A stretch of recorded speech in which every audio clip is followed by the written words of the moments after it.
Tim Rogers, legend extraordinaire, is talking to me because he's got a new album and it's called...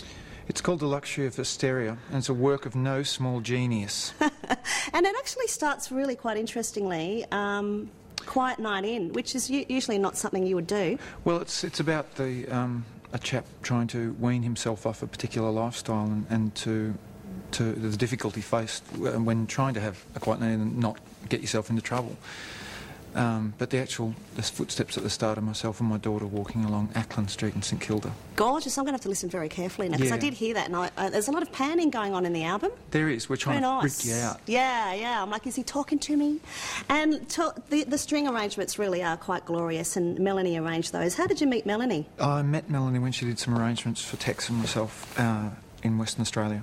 Last year she did some when Tex and I did the big day out with a string quintet, and I liked her style. And so yeah, I just asked her and I sent her the demos of the songs, and she wrote back within 2 days and said, "Yep, got it covered." Very inspiring person to work with. She's got a very bright future ahead of her. Any other rock singer goes out and tries to grab her. Gone. And the Temperance Union is sprinkled throughout the album as well. Oh yeah. No, they're once again people I want to play with until I die. They're very, very inspiring people, and we're going off to the States and Europe in February next year together, which I'm really looking forward to. And you've been very busy, because then you're working on a new You and My album as well.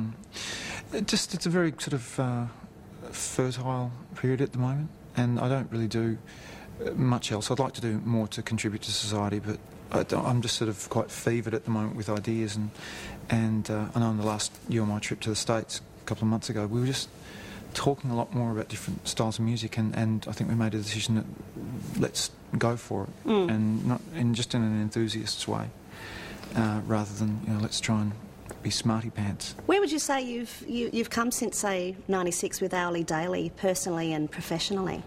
Well, I think that because my personal life is a complete mess, that it allows me more time to try and make good music, to try and make sense of it, you know.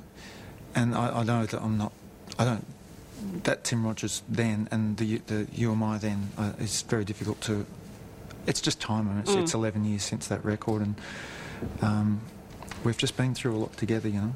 So, Tim, performing in theatres, quite intimate, and you're here at the Opera House and next week in Brisbane. How do you find playing in theatres? Turn left at Greenland. I enjoy it. It's a challenge, and that's just what I'm all about at the moment, and I want to challenge myself, you know.